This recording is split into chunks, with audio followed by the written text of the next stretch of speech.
Good morning, ladies and gentlemen, to this fine Sunday morning, the Sunday morning of the Dutch Grand Prix, and welcome to Campy's Corner. This is the segment where we talk all things qualifying, Dutch Grand Prix, what to look for in the race, and I am joined by my man, and your man also, Mr. James Baldwin. Good morning, mate. How are you? Good morning, mate. What an introduction. Congratulations on getting through that. Love it. Good to be here inside your corner. Not too bad for a second go. I'm impressed. On the spot. Outstanding, mate. No, it's good to be here. We're at the Dutch Grand Prix. We are. Max Verstappen, absolutely dominant. No surprises whatsoever. That guy just delivers in and out every weekend, doesn't he? I mean, the car didn't look too great in FP3 yesterday afternoon. His Q3 quali runs his quali runs in B3.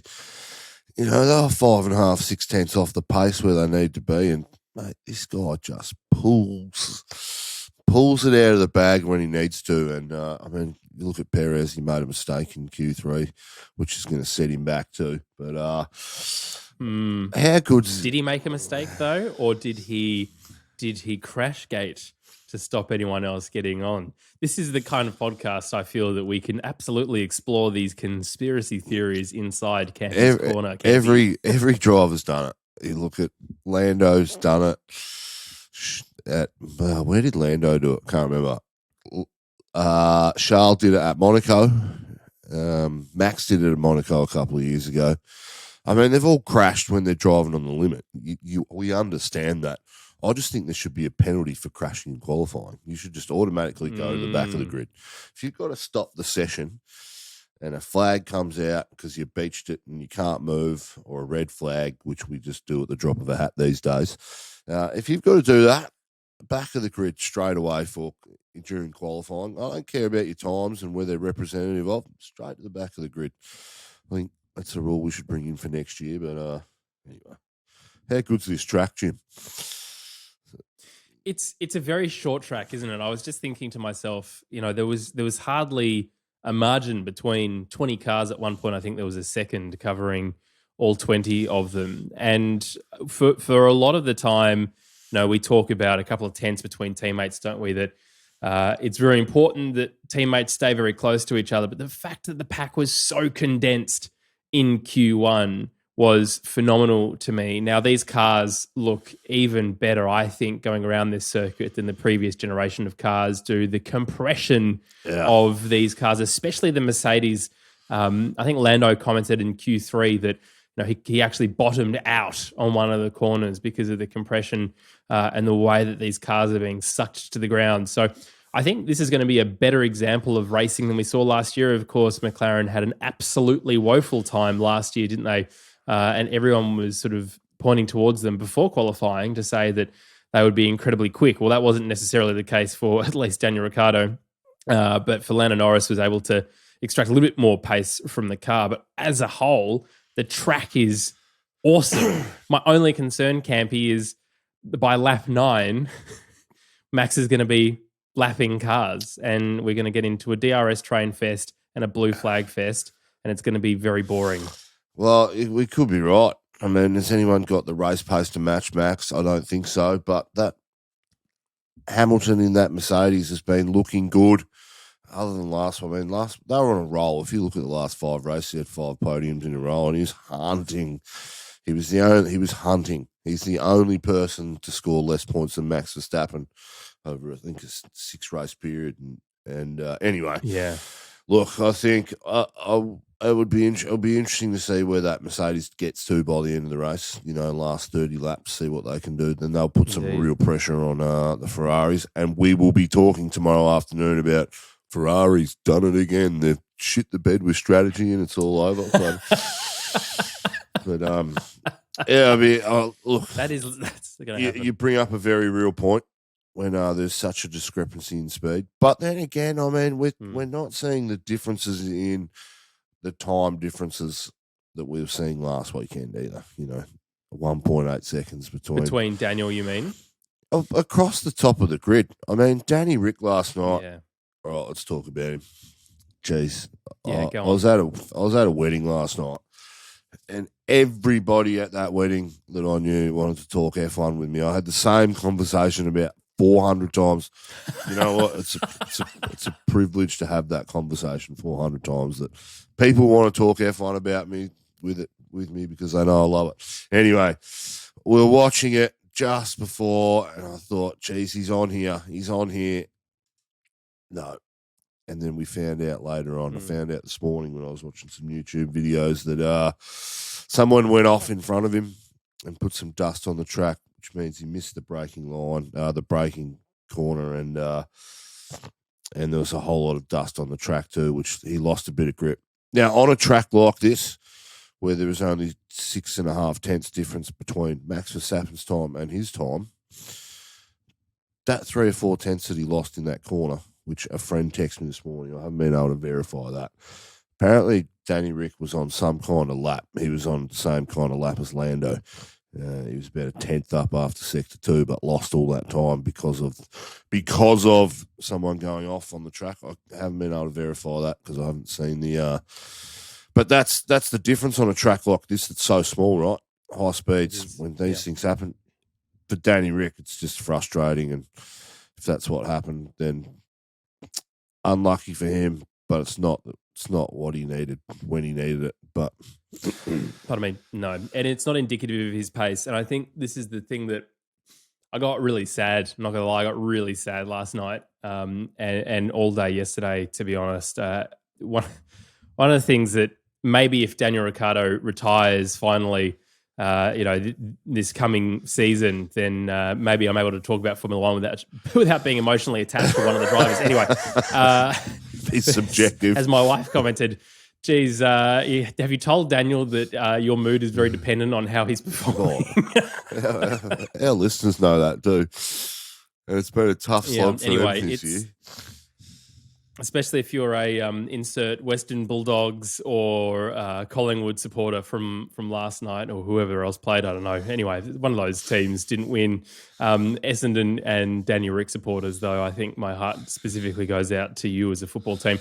But I think it's an interesting thing. Let's talk a little bit, Campy, about, if we can, not to hijack your podcast, but talk about Oscar Piastri, the CRB, the Contract Recognition Board, and then the effect that that's had on, why this weekend Daniel really needed to put in a decent qualifying to sort of shush the naysayers, so to speak, although it's very difficult to do if someone's made a mistake on track or if the car is not just turning on those tyres. But let's talk about this recognition board and Oscar Piastri. I mean, he's now confirmed that he's a McLaren driver for 2023.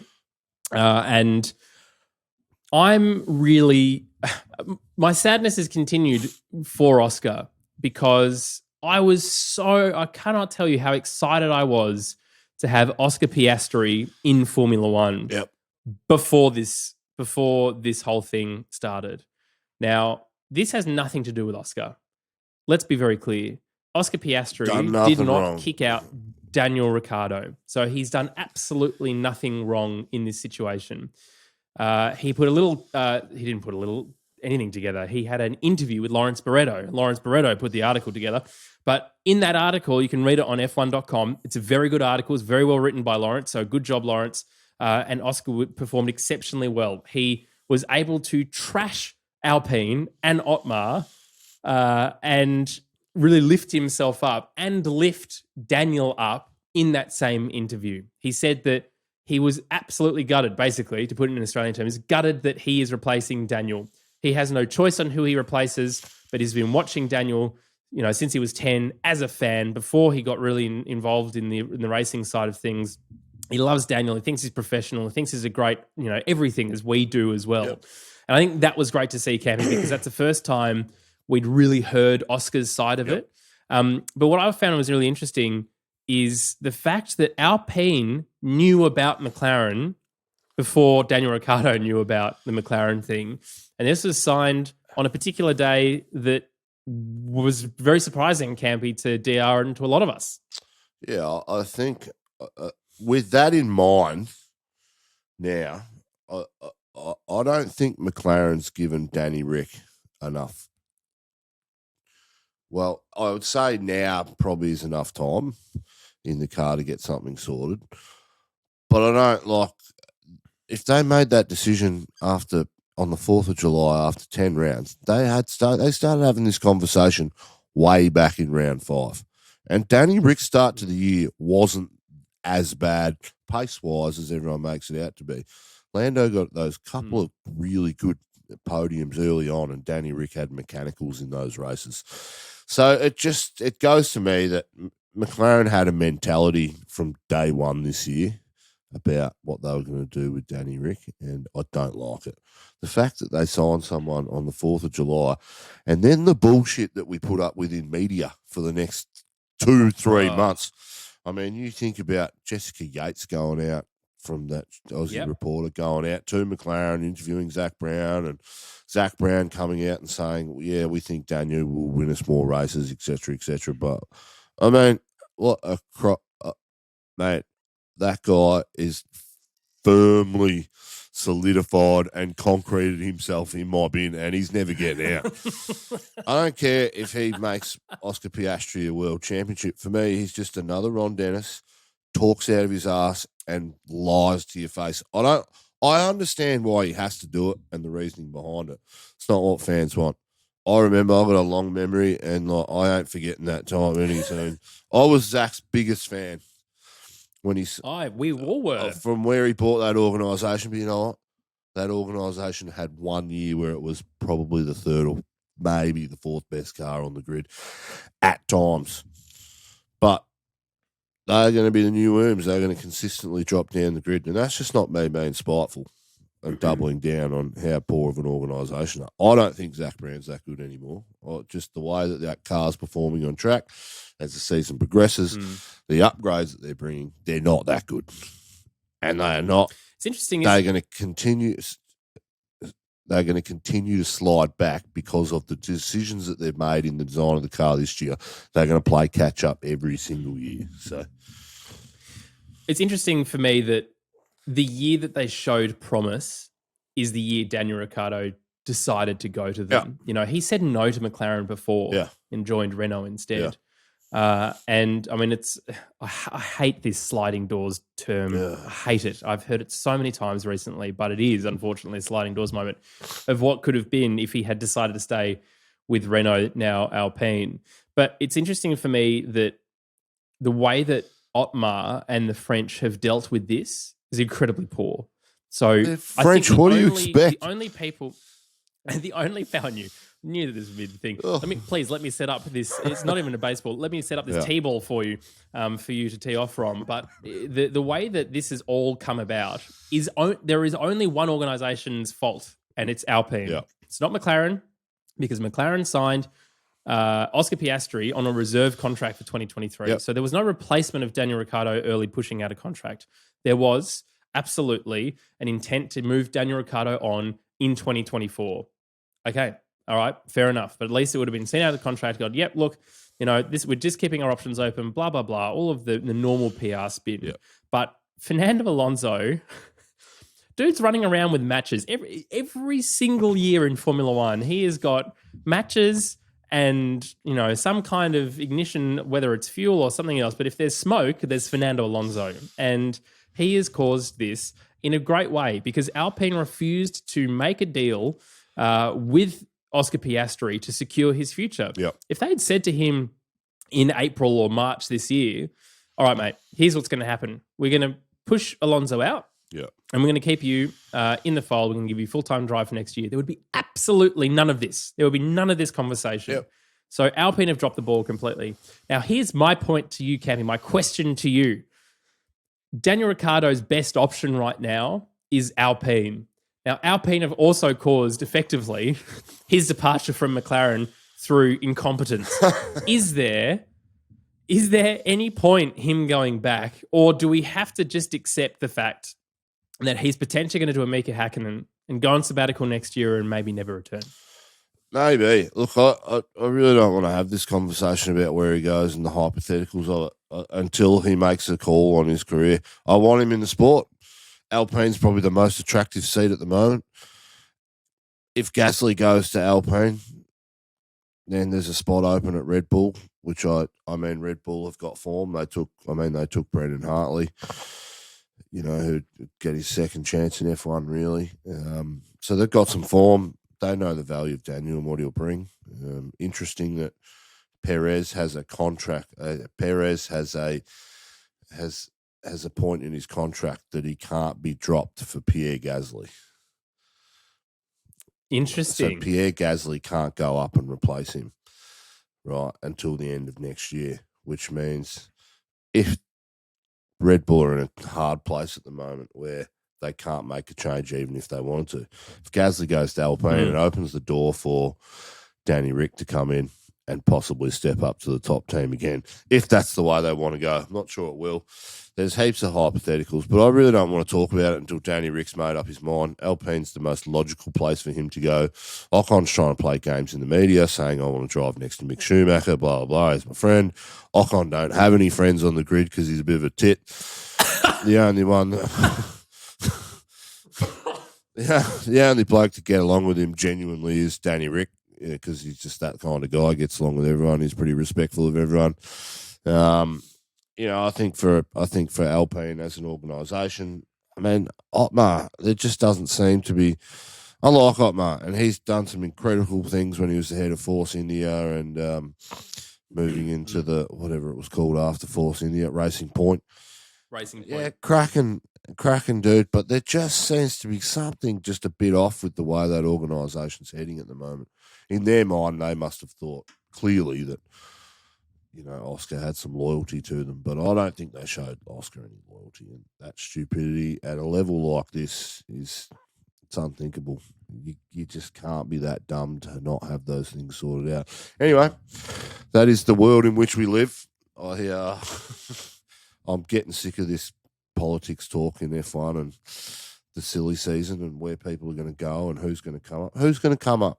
There's no one showing me any potential about coming up, So, well, whoever the Formula 2 champion is, we are going to be yet again in a position next year that no one's actually talking about him for a full-time seat. Just because you win F2 doesn't guarantee you a drive in F1. Why?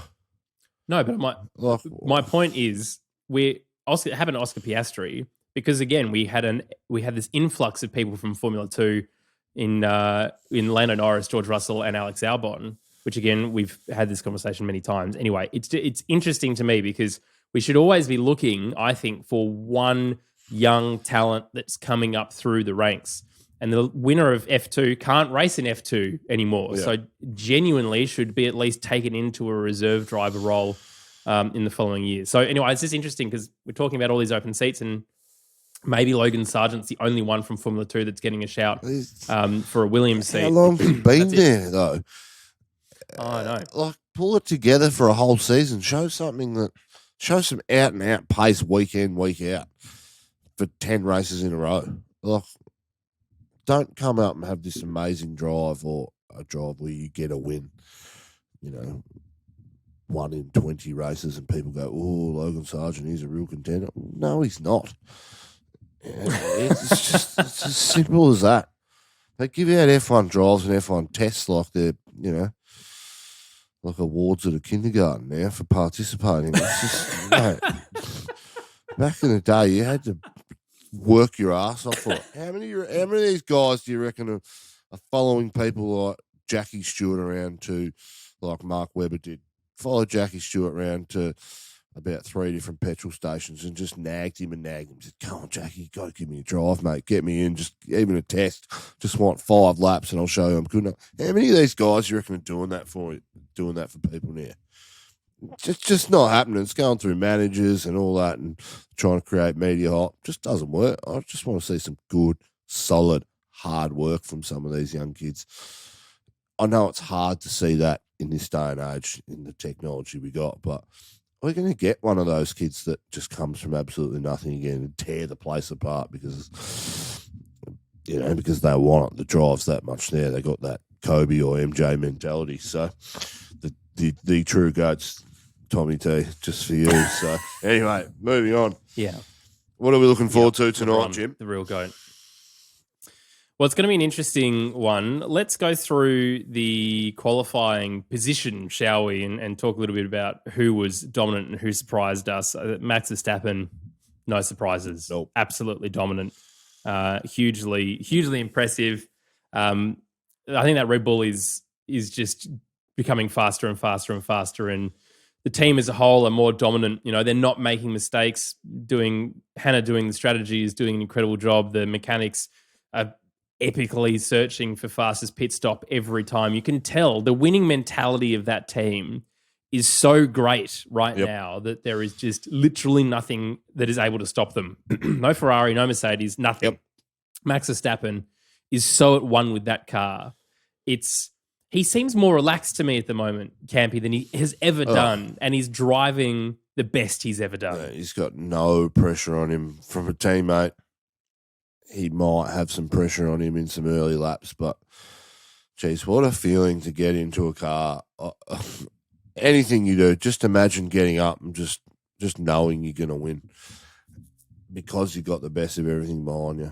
You know, and you in that car is 10 times faster than anyone else in that car can perform because he's designed it and catered it to himself. Yep, he's having his walking on water moment at the moment, and he just looks indestructible. How long can it be there for?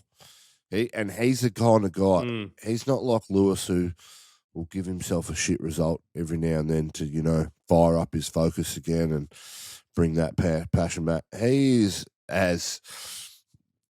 I'm not saying Lewis is ditching races either, but he will. Lewis will give himself challenges that he doesn't need to create sometimes because he needs that. He needs something to fight for. Max is as cold as stone when it comes to that stuff. He will ride this out as long as he possibly can, and it's a scary thought because he could go on. He could genuinely with that car. He could go on to, you know, ever championship into 2026, you know, 2025. So what's that? 4 championships on the trot. And then we've had the last 16 championships decided by 2 manufacturers, you know, 484. That's incredible. So, and no one else has had a look in, and it's going to be a telling stat for the drivers in our sport, you know, throughout that period, if you drove in that period. And maybe people like Danny Rick, regardless of where he goes and what he does, it's just, that's the era we're in. It's unfortunate, but that's where we're at.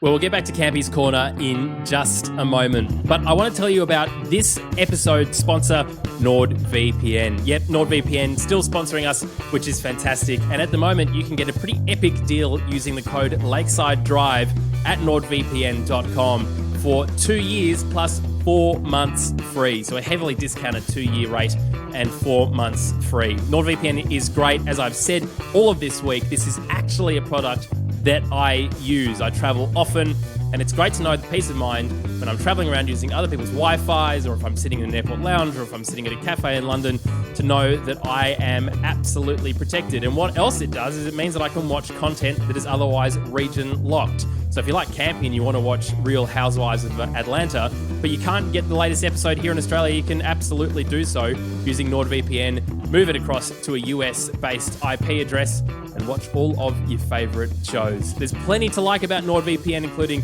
dark web monitoring and a whole lot more. To find out more, go to nordvpn.com/Lakeside Drive. And with that code, you can get 2 years at heavily discounted rate plus 4 months free. nordvpn.com/Lakeside Drive. Now, let's get back into the corner. I was really impressed with Schumacher last night. And yeah, okay. So Mick Schumacher qualified in 8th position, just behind Norris, Russell, Perez, Hamilton, and the 2 Ferraris who are running in 2nd, 3rd. But yeah, Mick, compared to his teammate, Magnussen 18th. Yeah. So a huge 10 places between them both. He was a happy boy on the radio too, wasn't he? Oh, he knew he'd put a lap together. These guys know when they're driving on the limit and how quick they can be when it feels like rails. And when they put one of those laps together, they're like, oh, geez, that's as good as it gets. Doesn't get much better than that. That's what he sounded like. Reminds me of Danny Rick in some of the Monaco laps that he'd done, 2016, 17, 18. So, yeah, stoked for Mick. He's just got to go on. Hopefully this track is good enough and fast enough for him that he's got enough pace and enough torque to get get up to speed and, drive out of corners. I think there's definitely some faster cars around him, but this might be the track that enables him to, unpassable, just getting the train behind him and he just flows and gets some points because that's what he needs. He needs a race where he dominates his teammate and people, some big haul of points where people are like, oh, yes, Mick Schumacher has arrived and this is what he's capable of. He hasn't had that top 5 performance up until now. This year he's starting to consistently there or thereabouts every, 2 or 3 races in a poor car be in those positions, but he hasn't gone on with it. All you need for tonight is, a Perez and a Hamilton and one of the Ferraris to, 3 cars in front of him to have an engine trouble, which we've seen at times this year. And, he steps up into that top 4 position and maybe snags, I don't think he'll get a podium, but snags that top 5 where everyone's like, oh, that's the drive that Mick Schumacher's turned around. Might solidify his spot in the on the grid next year and moving forward. But he is on the nose at Haas, clearly. I just think the way that team, Gunther's a pretty honest guy, and the fact they haven't re-signed him yet would suggest to me that they're trying to go another way. So, but as we had this conversation, he's got value in the sport, I believe, moving forward. So, yeah, I think this may be his chance to move up the grid and solidify his position.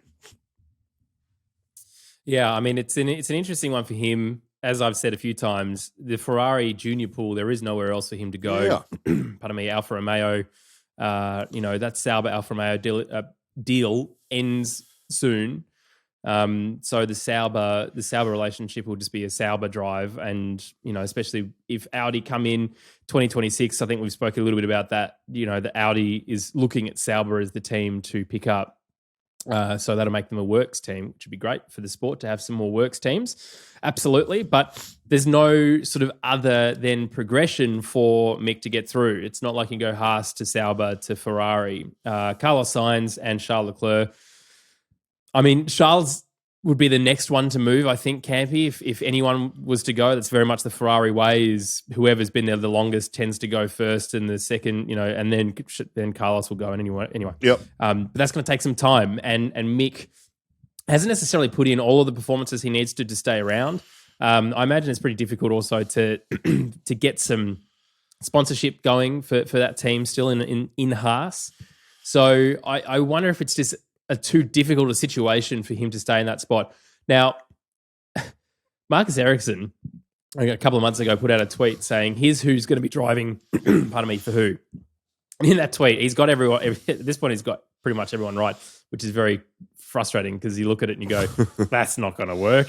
Oh, God, it's working. But he said Mick Schumacher would go to AlphaTauri alongside Tsunoda, which I think is an interesting thought because Red Bull, as we've spoken a little bit about, the junior program, Liam Lawson really is the only one in that fold right now, Campy, that has any real ability to step up into Formula One. And I just don't think, which is such a shame because I really like Liam, but I just don't think it's going to happen. So unless, he's only there because that Teo Porcher dude stuffed up, didn't he? Is that right? No. Teo Porcher's been Sauber for the Sauber junior driver for a long time. Yuri Vips. Yuri Vips, that's who I'm thinking of. Yep, got you. Yeah, there you go. And Liam Lawson's been a Red Bull junior for pretty much his whole career. Years. So it's getting to a point now. It's like, well, if he doesn't step up, then yeah, he's going to have to look elsewhere for work. But anyway, maybe Mick Schumacher goes across to AlphaTauri and into the Red Bull junior pool. My point is, there doesn't seem to be much of a future for him in that Ferrari talent pool.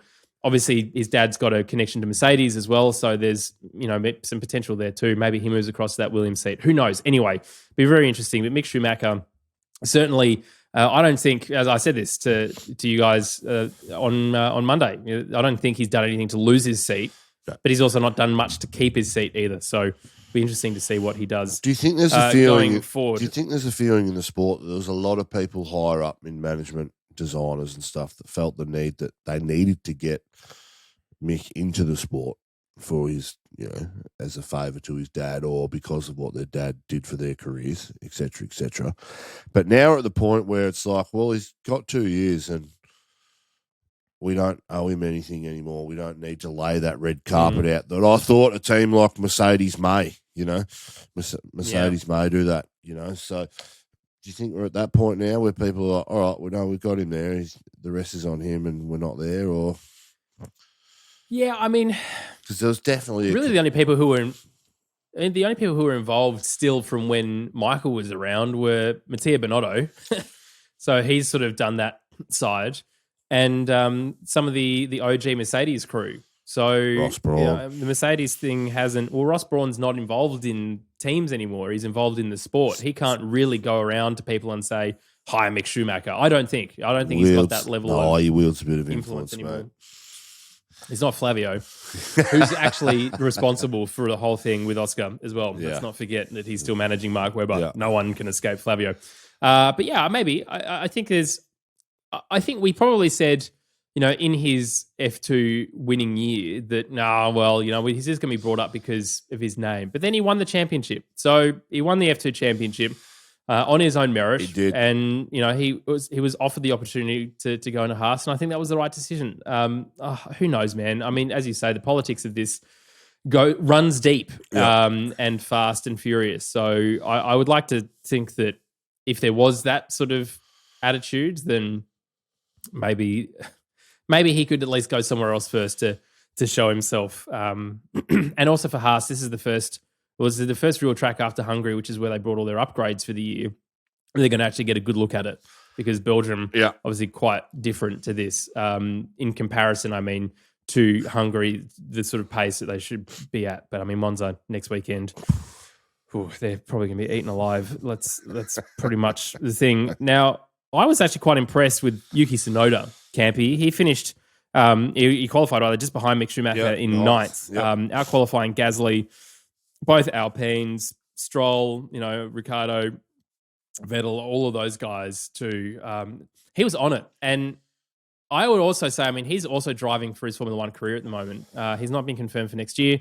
Obviously, lots of conversations around who fills that other seat at AlphaTauri.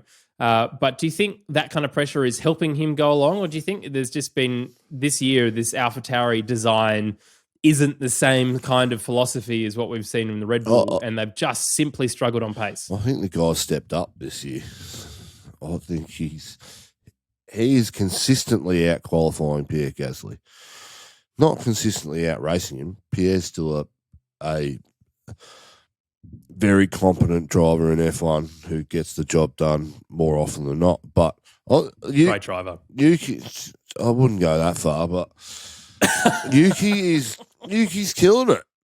If you look at the gap between him and Yuki last year, Pierre Gasly's gone nowhere. And Helmut Marko backed me up when he says this. Not that I want to be in any way inclined compared to Helmut Marko. Helmut Campy. But Helmut said the same thing. He goes, Yuki's performed better this year than he did this year. Gasly hasn't moved up the tree. And Yuki's performances when he's there, he's starting to get that consistency where he's consistently outperforming his teammate on race day and qualifying. They don't happen generally in the same weekend, but they are happening all the time. If you look at 5 weekends out of 6, Yuki's going to beat him in either the race or qualifying. And that's telling for me. If you leave guys in these cars and give them experience, more experience, the better they get. Is Pierre blowing the world away? No. Does he need to get out of Red Bull as an organisation to solidify his spot on the grid? Yes, but does he get shown up by someone like Ocon? Probably. That's my answer. I just don't think he's that great. But I think he's had good machinery. Yeah. I think he's had good enough machinery underneath him over one lap and race pace at times to perform really well. Now let's finish up talking about qualifying with Daniel Ricciardo finishing in 17th. As we said, there was an issue ahead of him on track. Yeah. Realistically, this car is not so great. So I can foresee a bit of disappointment again. So I can foresee sad James for Monday recording. He was 7/10 of first place with that time, and he lost time because of that guy going off track, and if he did lose the 3 or 4 tenths that we've been talking about, he would have been consistently, solidly in the top 10 where Norris is and right on him. So, if it's an excuse, Danny Rick, only he knows if it's an excuse. I don't think he was. He was actually pretty jovial in his post-qualifying interview. It's unfortunate for him at the moment. But, hey, we're at that track where, mate, if 7 tenths between first and 17th, that's what we wanted to see this year, wasn't it? We wanted all 20 cars in a second and a half. So we can't be complaining. We're getting everything we're asking for as fans. Last year we said, we wanted to go to the championship, go down the last lap. We got that, and then we were devastated when it happened. You know, we're getting everything we asked for. We're getting better racing. We've got better cars on track that can follow this year consistently for, 10 laps behind each other before they got to back out. The cars should be getting smaller, not bigger. But other than that, mate, this category's shaping up to be really good with these ground effect cars. And as a first step for F1, they've made some big steps in the right direction as an entertainment sport. I think we just need a bit more of the characters to play out. I'm not sure how you get those. Not sure how you do that. But, yeah, we just need some big storylines. I don't want to manipulate it like, other sports do around the world. It needs to be natural and progressive. But, we need that battle between Lewis and Max Verstappen last year, the God, and this young guy coming to dethrone him. That was a hectic battle for those last 10 races.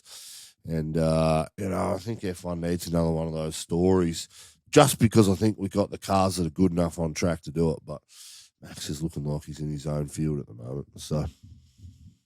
Yeah, and I think he will be for some time. As you said earlier, we are entering the when can we say that we're bored of Max Verstappen winning era, which happens very quickly in the sport, where the tall poppy syndrome, which is very Australian, we know we can't have that. We can't have him winning still. Let's cycle it through to someone else. Absolutely. Speaking of which, just a very random side note, do you see Michael Massey is now has replaced Crompo? Yeah. Neil Crompton as chair of the Supercars Commission. Very good. Very, very good. I'm a big fan of Michael Massey. I don't care what you think of that call. He made the call. He was in charge. He made the call. Whatever. Love to chat to him about that call. Michael Massey. He's to the gym. We'll get you on here for a great Michael, chat. as you're listening to this podcast, of course, give me a call. My number is probably down below. It's not. But I think it's a good thing for Australian motorsport. He's operated on the world stage, and it's good for supercars that no one watches anymore anyway. So maybe he can bring a bit of drama to V8 supercars and people to watch that. Except for Tilly Willie. He's the only person that I know that watches supercars regularly. Not even Rick Kelly watches supercars anymore, and he used to be in it. Mate, what should we watch for in the race? What's the big thing? What's the big thing? I'm looking for Fernando Alonso to come through the field. I think that car's pretty slippery. Max will dominate, but I'm looking for Mercedes to put up some fight. I think George Russell is not extracting the same pace that Hamilton is out of that car, but George had a chance at the end of the race, with 5 or 6 laps to go. He was hunting cars down there, made that mistake, and I said I think he left the podium on the table. I'm looking forward to see what Hamilton can do, especially from where is he, 4th or 5th? 4th. So he's got 2 Ferraris ahead of him. If he can pass Leclerc, maybe get signs, we may see some big pace deficit late on in a race where that Mercedes comes to life. So that'll be exciting. I think Hamilton will have it between his teeth after last weekend. So that's where I'm at. It's all going to be top 3, top 4 this weekend, and obviously Schumacher. I think if things go his way, he can get a P5 this weekend, top 5, and I'm looking forward to that. Yeah, that opening lap is going to be crucial, isn't it? Because no DRS, those first couple of laps, but that's really where you jockey position. Lewis does start very well, although he hasn't always started well. So look, it's jeopardy. Yep. It's just jeopardy. That's what it is. There you go, TT. There's the word. Well, I think it's going to be an interesting race, mate. Max is going to dominate. It's just about how much domination is going to happen. Yep. Fingers crossed nothing happens to the car and Red Bull powertrain remains consistent. Sergio Perez will be an interesting one to watch coming up from behind those 2 Mercedes and 2 Ferraris. It's sort of a massive Red Bull sandwich with those cars in the middle. I'd keep my eye on George Russell, though. I think in terms of how he's driving that Merc at the moment as well. that if they can get the strategy right, that he probably might be on for a podium, even ahead of Lewis for this weekend. And I don't say that lightly. I just think he ain't passing Lewis on track. It ain't happening. Well, it's only happening on lap 1. He ain't passing him on genuine race pace. Who knows? If he passes him, then I look forward to putting it to you tomorrow afternoon. I love that we've just got so many poms on the grid and that none of them are winning, and I love that. Classic. Absolutely classic. Well, Campy, that's your corner. That's the bin. We know who's firmly placed in the bottom of the bin. Concrete to the bottom, Zak Brown, many other people. Solidified. We'll probably throw Alpine in there as well. We'll throw anyone who has anything to do with that whole situation in there. Flavio, get in there as well. Why not? You might as well join the party. I love that. But as I said earlier, let's keep Oscar Piastri's name out of the negative side. Let's be excited as Australians to have this, because if Danny leaves next year, we have the Australian curse of only one Australian on the grid at the time. Put some respect on DR's name as well. Yes, show some respect. For what that guy's achieved and his accomplishments. I mean, he was touted as a world champion at one stage in the sport. It still is for us. You know, we're not letting that go. So. Anyway. Show some respect, all of you.